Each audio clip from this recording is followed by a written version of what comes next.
அன்புக்குரிய நம்பிக்கை தொலைக்காட்சி நேயர்களே, உங்கள் அனைவரையும் ஆண்டவராகிய இயேசு கிறிஸ்துவின் திருப்பெயரிலே நான் வாழ்த்துகிறேன். குறிப்பாக இந்த தெரிந்த திருமறை மாந்தர் தெரியாத தகவல்கள் என்ற சிறப்பு நிகழ்ச்சிக்கு உங்களை அன்போடு வரவேற்கிறேன். திருமறையில் இருக்கிற சில குறிப்பிட்ட கதை மாந்தர்களை, கேரக்டர்ஸ் என்று சொல்லுவோம் இல்லையா, அந்த கேரக்டர்ஸ் அதிலும் பெரிதும் விசுவாசிகளால் அறியப்படாத அல்லது படிக்கப்படாத கொஞ்சம் அன்னோன் கேரக்டர்ஸ் என்று சொல்லுவோமே, அப்படிப்பட்ட அல்லது லெஸ் நோன் கேரக்டர்ஸ், குறைவாக அறியப்பட்ட திருமறை மாந்தர்களை தெரிந்து கொண்டு அவர்களை பற்றி ஒரு உரையாடலை அந்த துறையில் திருமறையில் ஆய்வு செய்து நிறைய அனுபவம் பெற்ற இறை அடியார்களையும் வைத்து நாம் இப்படிப்பட்ட நிகழ்ச்சியை நாம் தயாரிக்கிறோம். இன்றைக்கு நம்மோடு இந்த நம்முடைய ஸ்டுடியோவில் இணைந்திருக்கிற இறையடியாரோடு இணைந்து இந்த உரையாடலில் ஈடுபட போகிறோம். அப்படி நம்மோடு கலந்து கொண்டு அந்த திருமறை மாந்தரை பற்றிய தகவல்களை நம்மோடு பகிர்ந்து கொள்ள வந்திருப்பவர்கள் பாஸ்டர் டிஜி ஜாஷ்வா அவர்கள் சென்னையில் 2 இடங்களில் லைஃப் கிவிங் காஸ்பல் சென்டர் என்கிற பெயரில் 2 திருச்சபைகளை நடத்தி அநேகரை கர்த்தருடைய பாதையில் நடத்தி வருகிறார். அது மட்டுமல்ல, ஊடகத்திலேயும் யூடியூப் முதலிய பல ஊடக வாயிலாக பல திருமறை சார்ந்த நிகழ்வுகளை அவர்கள் பதிவு செய்து அநேகருக்கு ஆசீர்வாதமாக கர்த்தருடைய வார்த்தையை அவர்கள் விளக்கி வருகிறார்கள். அப்படிப்பட்ட ஒரு அனுபவமும் ஆர்வமும் மிக்க ஒரு இறையடியார் இன்றைக்கு நம்மோடு நம்முடைய நிலையத்துக்கு வந்திருப்பது மிகவும் மகிழ்ச்சி. அவர்களை நம்பிக்கை தொலைக்காட்சி சார்பாகவும் நேயர்கள் சார்பாகவும் ஆண்டவராகிய இயேசு கிறிஸ்துவின் திருப்பெயரில் அன்போடு வரவேற்று வாழ்த்துகிறேன். சரி, நீங்கள் ரொம்ப ஆர்வத்தோடு எதிர்பார்த்து கொண்டிருப்பீர்கள், இன்றைக்கு எந்த திருமறை மாந்தரை பற்றி நாம் பேச போகிறோம் என்று, இல்லையா? நான் ஏற்கனவே சொன்னேன், திருமறையில் நாம் அதிகம் அறியப்படாத அல்லது அதிகமாக நாம் தியானிக்காத, அடிக்கடி தியானிக்காத ஒரு அன்ஃபெமிலியர் அல்லது லெஸ் ஃபெமிலியர் கேரக்டரை தான் நாம் எடுத்துக்குவோம் வழக்கமாக. அந்த வகையில் இன்றைக்கு நம்முடைய வேதாகமத்தில் முதல் நூல், தொடக்க நூல் என்று நல்ல தமிழில் சொல்லுகிறார்கள், ஆதி ஆகமம், அதில் இருக்கிற ஒரு கேரக்டர், அவர் பேர் என்ன, லாமேக் என்பவரை பற்றி தான் நாம் இன்றைக்கு என்னோடு இருக்கிற இறையடியாரோடு இணைந்து உரையாடப் போகிறோம். ஆனால் திருமறையை நன்றாக ஆழமாக கற்றவர்கள் இந்த லாமேக்னு சொன்ன உடனே எந்த லாமேக்கு அப்படின்னு கேட்பாங்க. ஏன் தெரியுமா? 2 லாமேக் இருக்கிறார்கள். அதை விட அதில் வேடிக்கை என்னன்னா, ஆதியாகமம் 4ஆம் அதிகாரம் ஒரு லாமேக்கை பற்றி சொல்லுகிறது, ஆதியாகமம் 5ஆம் அதிகாரம் இன்னொரு லாமேக்கை பற்றி சொல்லுகிறது. அது மாதிரி ஒரே பேரில் பலர் இருப்பது வேதாகமத்தில், அதுவும் குறிப்பாக பழைய ஏற்பாட்டில் ஒன்றும் புதியதல்ல. இப்போ நமக்கு பழைய ஏற்பாட்டில் இருக்கிற யாக்கோபே புதிய ஏற்பாட்டையும் இருக்கிறார் இல்லையா? பழைய ஏற்பாட்டுக்குள்ளேயே பல பேர் ஒரே பேரில் 2 அல்லது 3 பேர் கூட இருப்பார்கள். ஏனோக்குன்னு சொல்கிறோம், தேவனோடு சஞ்சரித்தார் காணப்படாமல் போனான்னு சொல்லுவாங்க. அந்த ஏனோக்குன்னு அந்த ஆதியாகமம் 4, 5 அதிகாரங்களை படித்தாலே 2 ஏனோக்கு இருப்பாங்க. அப்படி இந்த 2 லாமேக் இருக்கிறார்கள். அந்த 2 லாமேக்கை பற்றியும் படிக்க போகிறோம், உரையாட போகிறோம், தெரிந்து கொள்ள போகிறோம். அதில் முதல் லாமேக், அவரை பற்றி ஆதியாகமம் 4ஆம் அதிகாரத்தில் அந்த பிற்பகுதியில் 15 முதல் வருகிற வசனங்களில் சொல்லப்பட்டிருக்கிறது. அவரை பற்றிய ஒரு பொதுவான அறிமுகத்தை முதலாவது நமக்கு தரும்படி நம்ம பாஸ்டர் ஜாஷ்வா அவர்களிடத்தில் கேட்டோம். ஓகே, ரொம்ப சந்தோஷம். 2 லாமேக்கை குறித்து நீங்கள் சொன்னீங்க. அதில் முதல் லாமேக்கை குறித்து நம்ம பார்க்குறதுக்கு முன்னாடி, ஜலப்பிரளயத்துக்கு முன்பதாக வாழ்ந்த மனிதர்களை குறித்து வேதாகமத்தை வாசிக்கிற நமக்கும் ஒரு மித்து, அதை எப்படி சொல்கிறது, அதாவது ஒரு தவறான புரிதல் நமக்குள்ளே இருக்கிறது. அதாவது ஆனால் யதார்த்தம் என்பது வேறு. அதை பற்றி சற்று கொஞ்சம் சொல்லிவிட்டு நான் இதுக்குள்ளே நம்ம போகலான்னு நினைக்கிறேன். பொதுவாகவே பார்த்திங்க அப்படின்னா, நம்ம சிறு வயதிலிருந்து இந்த குரங்கிலிருந்து மனிதன் வந்தான் என்கிற நிலைமையில்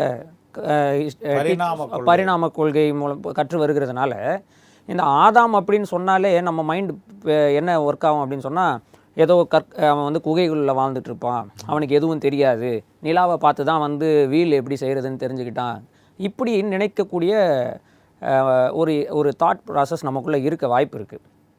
ஆனால் பைபிளில் நம்ம பார்க்கும்போது அவன் தேவனுடைய சாயலாக சிருஷ்டிக்கப்பட்டிருக்கிறான் என்கிற நிலைமையிலிருந்து பார்க்கும்போது தத்துவார்த்த ரீதியிலும் சரி, அறிவியல் ரீதியிலும் சரி, ஆதாமும் சரி, அவனுடைய பிள்ளைகளை பற்றி நம்ம பைபிளில் பார்க்கும்பொழுது அவர்கள் நல்ல முன்னேறிய ஒரு வெல் சிவிலைஸ்டு மக்களாக தான் அவர்கள் வாழ்ந்திருப்பதாக பைபிள் வந்து நமக்கு போர்ட்ரே பண்ணுகிறது.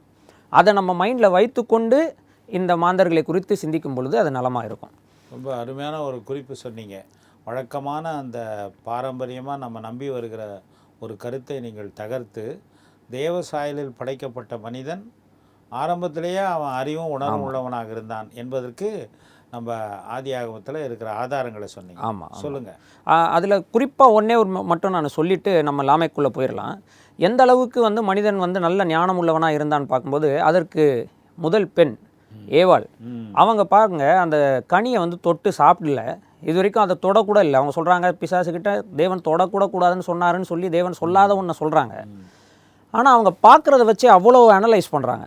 அது பார்வைக்கு இன்பமும் புசிப்புக்கு நல்லதும் புத்தியை தெளிவிக்கத்தக்க விருட்சமாக இருக்கிறதுன்னு சொல்லி சொல்கிறாங்கன்னா, பார்வையிலே இவ்வளோ அனலைஸ் பண்ணக்கூடியவர்களாக அவர்கள் இருந்திருக்கிறார்கள். அப்போ நல்ல அறிவுள்ளவர்களாக தான் முதல் மனிதர்கள் இருந்திருக்கிறாங்கன்றதை நம்ம முதல்ல புரிந்து கொள்ள வேண்டும். அது வந்து அந்த ஆதியாகம நூலை முதல் 5 ஆகமங்களை மோசே எழுதினான்னு சொல்கிறாங்க. அது ஆசிரியருடைய கூற்று, அந்த நூல் ஆசிரியருடைய கூற்று. ஆமாம், நூறு ஆசிரியர் கூற்றுன்னு சொல்ல முடியாது. ஏன்னா அந்த இடத்துல இப்படிப்பட்ட விருட்சமாக இருக்குதுன்று அறிந்து அப்படின்னு சொல்லப்பட்டிருக்கிறதுனால இவங்களுக்கு அது தெரியுது, ஏவாளுக்கு அது தெரியுது. ஆமாம் ஆமாம், அது ஒரு கருத்து. ஆமாம். அதே நேரத்தில் நம்ம அடுத்து நீங்கள் பாருங்கள், ஆபேலாக இருக்கட்டும், காயினாக இருக்கட்டும். காயின் வந்து முதல் கொலை செய்கிறான். நமக்கு அது காயின் வந்து ஒரு ஃபெமிலியர் கேரக்டர். அந்த நேரத்தில் கூட காயின் தேவன்கிடத்தில் பேசுகிற அந்த உரையாடலை பார்த்திங்கன்னா ரொம்ப ஆழ்ந்த ஃபிலாசபிக்கல் ஆர்குமெண்ட் கடவுளுக்கும் காயினுக்கும் இடையில் நடக்குது. இது ஒரு சாதாரண குகையில் வாழ்கிற ஒரு மனிதன், ஒன்றும் தெரியாத மனிதன் பேசுகிற பேச்சை போல இல்லை. சரியாக சொன்னீங்க. அதனால் நம்ம அதை புரிந்து கொள்ள வேண்டும். ஏன்னு சொன்னால் இப்போ இந்த லாமேக் அண்டர்ஸ்டாண்ட் பண்ணுறதுக்கு இந்த விஷயம் ரொம்ப முக்கியமானது. ஏன்னா அவன் குகைக்குள்ளே வாழ்ந்துட்டு இருந்த மனிதன் தானே, அவன் வந்து வன்முறையாளனாக இருக்கிறது வந்து இயல்பு தானே, அவன் ஒரு மிருகம் போல தானே இருப்பான், வேட்டையாடுறது தானே அவன் தொழில் என்று நினைத்து கொண்டால் இது சுலபமாக நம்ம கடந்து போயிடலாம். ஆனால் இங்கே நம்ம இந்த அளவுக்கு புரிந்து கொள்ளும் பொழுது தான் அந்த லாமேக்கு குறித்து நல்லா நம்ம அண்டர்ஸ்டாண்ட் பண்ணுறதுக்கு வாய்ப்பு இருக்குது. நீங்கள் சொல்கிற செய்திகளெல்லாம் நம்முடைய நேயர்கள் நல்லா புரிந்து கொள்ளணும்னா நீங்கள் முதலாவது அந்த லாமேக்குடைய வாழ்க்கை அமைப்பை, வாழ்க்கை வரலாறு அதை வேதத்தில் சொல்லி இருக்கிற மாதிரி நீங்கள் சொல்லி நினைவூட்டிங்கன்னா இப்போ நீங்கள் சொல்கிற கருத்துக்கள்லாம் கண்டிப்பாக இன்னும் அவங்களுக்கு தெளிவாக புரியும்னு நான் நினைக்கிறேன். கண்டிப்பாக அவனுடைய வாழ்க்கையை பற்றி சொல்லுங்கள். ஓகே, இப்போது இந்த லாமேக்கு யார் அப்படின்னா ஆதாமினுடைய 7வது தலைமுறை காயினுடைய சந்ததியில் பலியாக. ஆதாமுக்கு 7ஆம் தலைமுறையாக ஏனோக்கு இருக்கிறான்னு சொல்லி நம்ம யூதா நிருபத்தில் வாசிக்கிறோம். இவங்க 2 பேரும் கண்டெம்பரரி. இதில் இந்த லாமேக் வந்து எப்படிப்பட்டவனாக வேதாகமம் சித்தரிக்கிறது, இல்லை வேதாகமத்தை வாசிக்கும் போது புரிஞ்சு கொள்கிறோம்னா, முதலாக பைபிளில் 2 மனைவிகளை திருமணம் செய்தவனாக காட்டுகிறது. அதுக்கு முன்பதாக அப்படி நாம் எங்கேயும் குறிப்புகள் பார்ப்பதில்லை. ஸோ அது ஒரு குறிப்பு அவரை குறித்து இருக்கிறது. ஆதாள், சில்லாள்னு 2 மனைவிகளுடையவர்களாக, சில்லாள் என்ற 2 மனைவிகள், 2 மனைவிகளுடையவராக இருக்காரு. இவருக்கு வந்து 4 பிள்ளைகள், 3 மகன்கள், 1 மகள். இந்த 2 மனைவிகள் வழியாக 2 மனைவிகள் வழியாக அப்போது இந்த 3 மகன்களும் அவங்க பார்த்திங்கன்னா அவங்க ஒவ்வொருத்தரும் ஒரு டெக்னாலஜியை ஆளக்கூடியவர்களாக இருக்கிறார்கள். ஒருவன் வந்து மந்தை மேய்க்கிறவனாகவும் அவன் அப்படி மந்தை மேய்க்கிறவனுக்கு தலைவனாக இருக்கிறான் அப்படின்னு சொல்லி வாசிக்கிறோம். அதுக்கடுத்த மனுஷன், அவருடைய பேரையும் சொன்னால் நான் அவருடைய பேரையும் சொல்லுகிறேன். ஆதாளுடைய பிள்ளைகள் வந்து முதலாவது யாபால் என்று தமிழ் வேதாகமம் சொல்லுகிறது. அவன் வந்து கூடாரவாசியாகவும் மேய்ப்பர்களுக்கு, மந்தை மேய்க்கிறவர்களுக்கு தகப்பனாக இருந்தான் என்று சொல்லப்பட்டிருக்கிறது. ஆதாளுடைய 2வது குமாரன் யூபால். யூபால் என்பவன் கிண்ணறக்காரர், நாகசுரக்காரர் இவர்களுக்கு தகப்பனாயிருந்தான் என்று சொல்லப்பட்டிருக்கிறது. அதுபோல் சில்லாள் என்கிற அந்த இன்னொரு மனைவி அவருக்கு தூபால் காயின் என்கிற மகனை பெற்றெடுக்கிறார். அந்த தூபால் காயின் வந்து பித்தளை, இரும்பு இது மாதிரி தொழில்களை செய்கிறவர்களுக்கு அவன் ஒரு முன்னோடியாக இருக்கிறான். அதுவல்லாமல் அவர்களுக்கு நாமாள் என்ற ஒரு குமாரத்தியும் இருந்ததாக தெரிகிறது. இப்போ யாபால் மூலமாக, அதாவது மூத்த மகன், ஆதாளினுடைய மூத்த மகன் யாபால் மூலமாக ஒரு அர்பனைசேஷனும் ஒரு அவங்களுடைய அக்ரிகல்ச்சர் அது மாத்திரம் இல்லாமல் அவங்க அதை சார்ந்த மிருக ஜீவன்களை வந்து அவங்க வழிநடத்தி வரக்கூடியவர்களாக மந்தை மேய்க்கிறவர்களாக அவங்க இருக்கிறாங்க. நம்ம பார்க்குறோம். யூபால் வந்து பார்த்திங்கன்னா கிண்ணறம் நாதஸ்வரம்னு சொல்லி போட்டிருக்கு இல்லையா, அதாவது ஸ்ட்ரிங் இன்ஸ்ட்ருமெண்ட்ஸ் அண்ட் விண்ட் இன்ஸ்ட்ருமெண்ட்ஸ்னு காமனாக நம்ம அதை சொல்லலாம். ஸோ அந்த அளவுக்கு வந்து அவங்க ஆர்ட்ஸ் அண்ட் மியூசிக்கில் வந்து கலையிலையும் அவங்க இசையிலையும் வந்து வளர்ந்தவர்களாக இருக்கிறார்கள். அதுக்கப்புறம் தூபால் காயின், இது ரொம்ப முக்கியமான ஒரு ஆள். இந்த தூபால் காயின் அப்படின்ற வார்த்தைக்கு அந்த பேருக்குரிய அர்த்தம் வந்து மெட்டல் ஒர்க்கர் ஆஃப் காயின். அதாவது அவன் வந்து உலோகங்களை வைத்து தொழில் செய்யக்கூடியவனாக இருக்கிறான். அது என்னென்ன உலோகங்கள்னு குறிப்பாக அங்கே 2 சொல்ல இருக்குது. இரும்பு ஒன்று, பித்தளை ஒன்று, 2மே சொல்லியிருக்கு. குறிப்பாக இது 2மே வந்து பார்த்திங்கன்னா ஆயுதங்களை செய்வதற்காக பயன்படுத்தக்கூடிய 2 உலோகங்கள், ரொம்ப முக்கியமான உலோகங்களாக இருக்குது, வெப்பன் மேனுஃபேக்சரிங். ஸோ அதுக்கப்புறம் நாமால் அப்படின்னு சொல்லி 4வது ஒரு மகளை பார்க்குறோம். அவங்க மூலமாக வேத வல்லுநர்களுடைய கூற்றின்படி அவங்களுடைய பேர் வந்து ப்ளசன்ட்னஸ் இல்லைனா பியூட்டி கல்ச்சர், அழகை ஆராதிக்கக்கூடிய கல்ச்சருக்குள்ளாக அவர்கள் வருவதற்கு வாய்ப்பு இருக்கிறது என்று சொல்லி அவளுடைய பெயரை வைத்து சொல்லுகிறார்கள். அந்த காலத்திலே ஆமாம். ஸோ இவங்க ஒரு வெல் சிவிலைஸ்டு, ஒரு நல்ல நாகரிகம் உள்ள நிலைமையில் வாழக்கூடியவர்கள் தான். நீங்கள் சொல்கிறத பார்க்கும்போது இதெல்லாம் பார்க்கும்போது எப்படி குகையில் வாழ்ந்த மனிதர்கள் இப்படி நாதசுரம் கிண்ணறம் வாசிப்பாங்களா, பியூட்டி கல்ச்சர் பண்ணுவாங்களா? அது குறிப்பாக அந்த ஸ்ட்ரிங் இன்ஸ்ட்ருமெண்ட்ஸ் செய்யணும் அப்படின்னு சொன்னால் அந்த மெட்டல் எடுத்து அவ்வளோ சின்னதாக அந்த ஸ்ட்ரிங்கை உருவாக்கி செய்யணும். அது சாதாரணமாக செய்ய முடியாது. அதனால் அவங்க நல்ல ஒரு அறிவியல் முன்னேற்றத்தோடு வாழ்ந்தவர்கள் தான். இப்படி தான், இதுதான் அவருடைய ஃபேமிலி. ஆனால் லாமேக்கினுடைய இம்பார்ட்டன்ஸ் எங்கே பைபிளில் வருது அப்படின்னு சொன்னால், லாமேக் என்ன செய்கிறான் என்று சொன்னால் காயப்பட்டதற்காக கொலை செய்கிற ஒரு மனிதனாக காட்டப்படுகிறான். அது எங்கே வெளிப்படுது?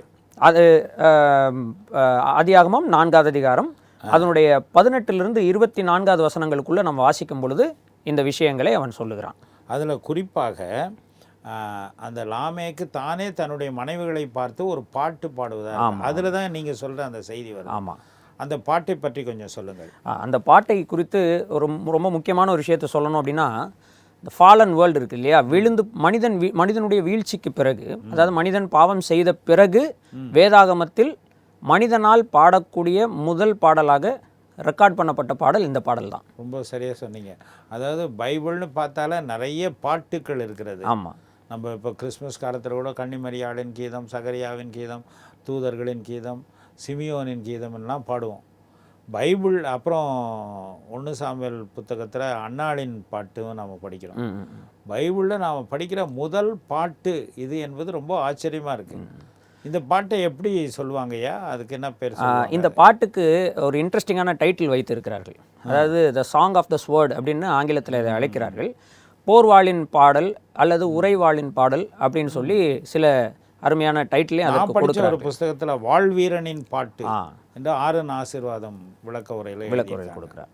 ஸோ அந்த தூபால் காயினுடைய கண்டுபிடிப்புக்கு பிறகு இந்த இரும்பினாலும் அல்லது பித்தளையினாலும் அவர்கள் செய்யக்கூடிய போர் ஆயுதங்களை பயன்படுத்தி அவன் கொலை செய்திருக்கலாம் என்று கருதப்படுவதினாலே போர்வாளின் பாடல் அல்லது சாங் ஆஃப் த ஸ்வார்ட் என்று சொல்லப்படுகிறது. அந்த பாடலையே நம்ம கொஞ்சம் படிச்சிடலாம்.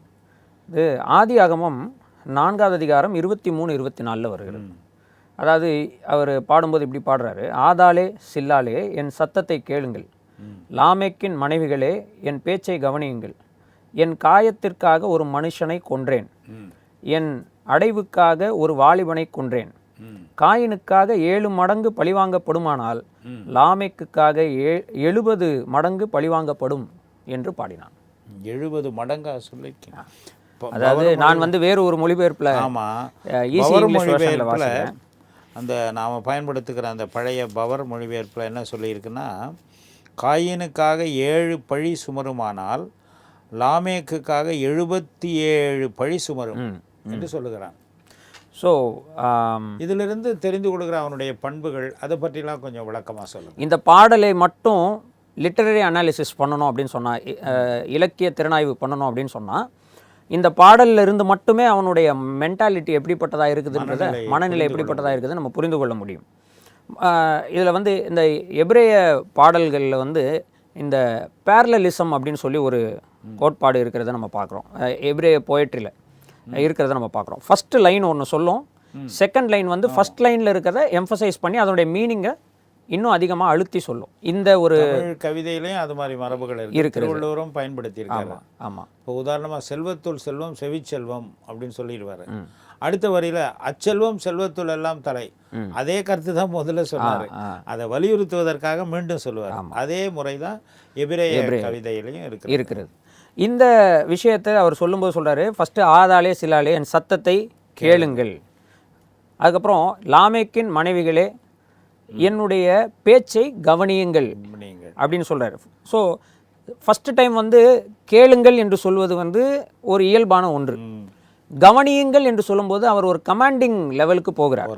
நீ இதை கேட்டு தான் ஆகணும் என்கிற லெவலுக்கு போகிறார். இங்கேயே வந்து அவருக்குள் இருக்கக்கூடிய அந்த வன்மம் வந்து வெளியே தெரிய ஆரம்பிக்குது. ஏன்னா அந்த பாட்டை ரொம்ப ஸ்ட்ராங்காக அவர் வந்து பாடுகிறார். எந்த அளவுக்கு சொல்கிறாருன்னா, ஆங்கிலத்தில் வந்து ஆங்கில பைபிளில் நீங்கள் பார்த்தீங்கன்னா, தமிழ் பைபிளில் எனக்கு காயம் உண்டாக ஒரு வாலிபனை கொன்றேன் அப்படின்னு சொல்லியிருப்பார். ஆக்சுவலி நம்ம ஒரிஜினலில் பார்க்கும் பொழுது எனக்கு காயம் உண்டாக இல்லை. அந்த இடத்துல அந்த தமிழ் நான் கூட அடிக்கடி யோசிப்பேன், தமிழ் பேராசிரியர் முறையில் அந்த மொழிபெயர்ப்பு சரியா இல்லை. நீங்கள் ஆங்கில வேதாகமத்தின்படி அதை திருப்பி இருக்க வேண்டும் என்றால், எனக்கு காயம் உண்டானதனால் நான் ஒருவனை கொன்றேன் என்று தான் மொழிபெயர்த்திருக்க வேண்டும். ஆனால் அங்கே அதே மாதிரி எனக்கு அடுத்தது என்னங்க, அது எனக்கு தழும்புண்டாக ஒரு வாலிபனை கொலை செய்தேன். எனக்கு தழும்பு உண்டாகும் அளவுக்கு அவன் என்னை அடித்ததனால் நான் ஒரு வாலிபனை கொலை செய்தேன் என்றுதான் மொழிபெயர்த்திருக்க வேண்டும். அங்கே கொஞ்சம் தெளிவில்லாதது உண்மைதான். ஸோ இந்த ரெண்டாவது லைன் சொல்கிறார் இல்லையா, இவர் வந்து ஒரு வாலிபனை கொலை செய்திருக்கிறார் அப்படின்னா இவரை விட வயதில் சிறியவனை தான் கொலை செய்திருக்கிறார். அந்த அந்த ஒரு நிலையில் நம்ம நின்றுக்கிட்டு இந்த லைனை பார்க்கும்பொழுது எனக்கு காயம் உண்டாக்குனதற்காக நான் ஒருவனை கொலை செய்தேன் என்று சொல்வது வந்து ஒரு சமநிலையற்ற அநியாயத்தை நாம் இங்கே வந்து பார்க்கிறோம். பழி வாங்குதல் வந்து அது அதனுடைய வேறு லெவலுக்கு அவர் போகிறார். இப்போது எனக்கு அதாவது ஒருவன் என்னை கொலை செய்தால் நான் அவனை கொலை செய்தேன் என்பது, அதாவது என்னை அடிக்கிறவனை நான் அடிக்கிறேன் என்பது வேறு. என்னை காயப்படுத்திட்டான்ற காரணத்துக்காகவே நான் ஒருத்தனை கொலை செய்தேன் என்று சொல்வது என்பது அது அவனுடைய வன்முறையினுடைய உச்சத்தை காட்டக்கூடியதாக இருக்கிறது. ரெண்டாவது, அவன் எனக்கு ஒரு தழும்பை உண்டாக்கி விட்டான், அதனால் அவன் உயிரையே நான் எடுத்து விடுவேன் என்று அவன் சொல்லுகிறது. அதுவும் அதை பெருமையாக சொல்கிறான். இது வந்து ஒரு புலம்பலாக அவன் பாடவில்லை. இந்த பாட்டு ஒரு புலம்பல் அல்ல, இது ஒரு போஸ்டிங். ஆமாம், இது ஒரு போஸ்டிங். அதாவது எல்லாம் கேளுங்க, நான் வந்து ரகசியமாக சொல்ல வேண்டியது. மனைவி கிட்ட கூட வந்து என்ன சொல்லுவான், அவர் கொலை பண்ணிட்டேன் யார்கிட்டையும் சொல்லிடாத அப்படின்னு மனைவி கிட்ட வந்து ரகசியமாக சொல்ல வேண்டிய விஷயத்த இவர் ஒரு கவிதையாக்கி அல்லது பாடலாக்கி, நான் சொல்கிறத கேளுங்க நான் கொன்று விட்டேன் என்று சொல்கிறாருன்னா, அந்த வன்முறையில் அவருக்கு நம்பிக்கை அவ்வளோ இருந்திருக்கிறது. அதில் பெருமை பாராட்டுகிறேன். அந்த பழி சுமந்ததை பற்றி நான் சொல்ல விரும்புகிறது என்னென்னா, எந்த அளவு வன்மம் உள்ளவன்னா, காயின் வந்து காயினை ஆபேலை கொலை செய்த பிறகு எல்லாரும் என்னை கொன்று விடுவார்களே என்று பயந்து கடவுளிடம் கேட்கிறான். அப்போ கடவுள் சொல்கிறாரு, உன்னை யாராவது கொன்னா 7 பழி சுமரும். இப்போ இவர் கடவுள் சொன்னதை இவர் வைத்துக்கொண்டு இவர் தானே தன்னை பற்றி சொல்லிக் கொள்கிறார். தன்னை கடவுளை போல நினைத்து கொண்டு என்னை யாராவது கொன்றால் 77 பழி சுமரும் என்று அந்த வன்முறையாளன். ஸோ நீங்கள் வந்து இந்த முதல் ஆதியாகமம் 4 சொல்கிற லாமேக்க ஒரு நெகட்டிவ் எக்ஸாம்பிள், நெகட்டிவ் கேரக்டர். ஆமாம், அதை நீங்கள் கொஞ்சம் தொகுத்து சொல்ல முடியுமா? ஆக்சுவலி இந்த லாமேக் என்ற பேர் ரொம்ப இன்ட்ரெஸ்டிங்கான ஒரு பேர். இது அக்கேடியன் லாங்குவேஜ்லேயும் எப்ரேய லாங்குவேஜ், ரெண்டும் ரொம்ப ஏன்ஷியன்ட் லாங்குவேஜஸ். இந்த 2 மொழிகளிலும் இதற்கு வெவ்வேறு அர்த்தங்கள் உண்டு. எப்ரேய மொழியில் இதை நம்ம எடுத்துக்கிட்டோம் அப்படின்னு சொன்னால், லாமேக் என்றால் டு பி லோலி ஆர் தாழ்மை உள்ளவன், இல்லை புவர் அப்படின்னு நம்ம சொல்லலாம். ஏழையாக தாழ்மையாக அப்படி நம்ம சொல்லலாம். ஆனால் அதே லாமேக்குன்ற வார்த்தையை அக்கேடியன் மொழியில் எடுத்துக்கிட்டோம் அப்படின்னா, அதாவது உகாரிட்டிக் லாங்குவேஜுக்கு முந்தின மொழி இது. கல்தேய லாங்குவேஜுக்கு முன்னாடி உள்ள, உகாரிட்டிக் லாங்குவேஜுக்கு முன்னாடி உள்ள அக்கேடியன் லாங்குவேஜ். இந்த மொழியில் நம்ம பார்க்கும் பொழுது லாமேக் என்றால் கான்குரர், இல்லைனா வயலண்ட் மேன், பவர்ஃபுல் அப்படின்ற அர்த்தம் உடையதாகும். ஆரன் ஆசீர்வாதம் மொழிபெயர்ப்பில் சங்கரிக்கிறவன், சங்கரிப்பவன் என்று பொருள் சொல்லப்பட்டிருக்கிறது. ஸோ அந்த பொருள் வந்து இந்த முதல் லாமைக்கு தான் பொருந்தும் சங்கரிப்பான். ஆமாம். அந்த தாழ்மையானவன் என்று சொல்லுவது ஒருவேளை ஆதியாகமம் 5:25 சொல்லுகிற ரெண்டாவது லாமேக்கு நிச்சயமாக லாமைக்கை பற்றி ஒரு குறிப்பு சொல்லுங்கள். சுருக்கமாக சொல்லணும்னா அந்த ரெண்டாவது லாமேக்கு பற்றி அதிக குறிப்புகள் வேதாகமத்தில் இல்லை என்றாலும் ஏனோக்கினுடைய மகன் மெத்துசலாவினுடைய மகனாக வரக்கூடிய லாமேக்கு, இந்த லாமேக்கு ஒரு மகன் இருக்கிறான். அவர் தான் நம்ம எல்லாரும் தெரிந்த நோவா, தாத்தா என்று அன்போடு அழைக்கப்படுகிறவர். இந்த ஏனோக் தாத்தாவுடைய அப்பா லாமேக்கு. இந்த ஏனோக்கு வந்து என்ன செய்கிறார் அப்படின்னு சொன்னால், தன் மகனுக்கு ஒரு பேர் வைக்கிறார், மெத்துசெலா அப்படின்னு. மெத்துசெலானா அவனுடைய மரணம் ஒன்றை கொண்டு வரும் அப்படின்னு ஒரு அர்த்தம். அதாவது இந்த பையனுடைய மரணம், மெத்துசெலாவின் மரணம் ஒன்றை கொண்டு வரும், பெரும்பாலும் அதை வேத வல்லுநர்கள் நியாய தீர்ப்பை கொண்டு வரும் என்று அந்த ஃபில் இன் த பிளாங்க்ஸை போடுகிறார்கள். அதனால தான் மெத்துசெலாவினுடைய மரணம் எந்த வருடம் இருந்ததோ அந்த வருடம்தான் ஃப்ளட்டு வந்தது, அதாவது ஜலப்பிரளயம் வந்தது என்று கணக்கு கொண்டு வருகிறார்கள்.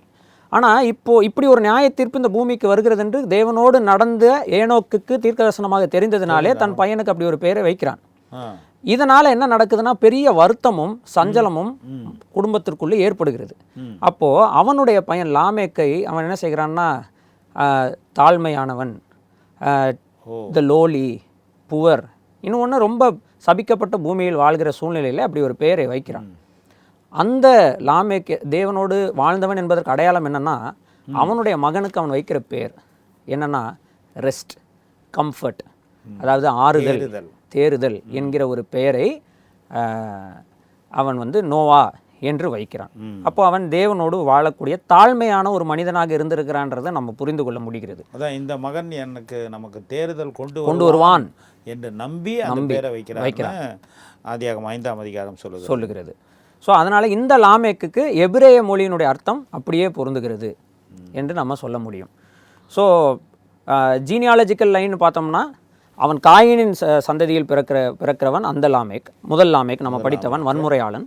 இந்த ரெண்டாவது லாமேக் வந்து சேத்தினுடைய வம்சவழியில் பிறக்கிறவன். அதாவது ஆபேலுக்கு பதிலாக கர்த்தர் எனக்கு தந்த மகன்னு சொல்லி ஆதாம் பெற்றெடுத்த குமாரன் சேத்தினுடைய வம்சவழியில் பிறக்கிறான். அதுக்கப்புறம் மீனிங் ஆல்மோஸ்ட் நம்ம 2 பேரும் பார்த்துட்டோம்.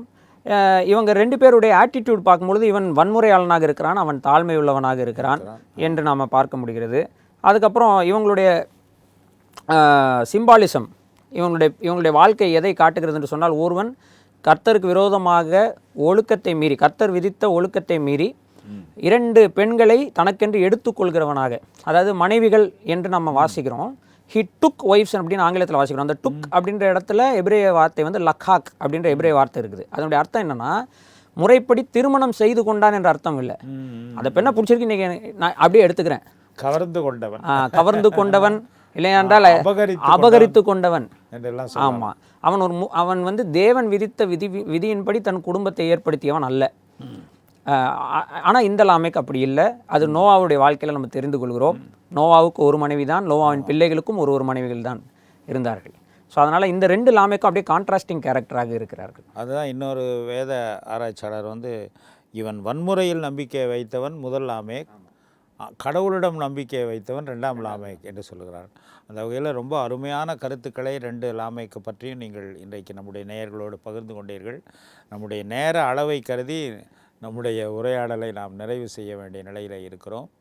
திருமறையை நாம் படிக்கும்போது ஏதோ மேம்போக்காக படிப்பது அல்லது சின்ன சண்டே கிளாஸ்லேருந்து நமக்கு சொல்லிக் கொடுக்குற அந்த கதை மாந்தர்களை பற்றி அவங்களுடைய பண்புகளை பற்றி தெரிந்து கொண்டால் மட்டும் போதாது.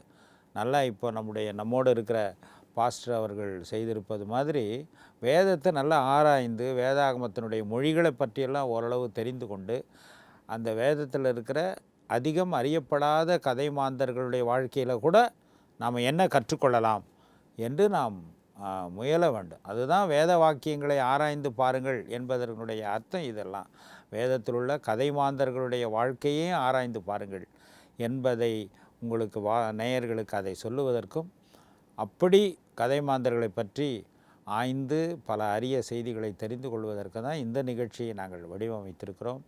இந்த நிகழ்ச்சி உங்களுக்கு பயனுள்ளதாக இருந்திருக்கும் என்று நாங்கள் நம்புகிறோம். இந்த நிகழ்ச்சியை பற்றி உங்களுடைய கருத்துக்களையும் ஆலோசனைகளையும் எங்களோடு தெரிவிக்க விரும்பினால் திரையில் காணப்படுகிற எண்ணில் என்னோடு தொடர்பு கொள்ளலாம். இந்த நிகழ்ச்சியில் நம்மோடு கலந்து கொண்டு இந்த அரிய திருமறை மாந்தரை பற்றிய பல அரிய புதிய செய்திகளை நம்மோடு பகிர்ந்து கொண்டதற்காக அருமையான சகோதரர் பாஸ்டர் ஜாஷ்வா அவர்களுக்கு நம்பிக்கை தொலைக்காட்சியின் சார்பாக உங்கள் அனைவர் சார்பாக என்னுடைய நன்றிகளையும் நான் தெரிவித்துக் கொள்கிறேன். நன்றி. அடுத்த நிகழ்ச்சியில் நாம் சந்திப்போம்.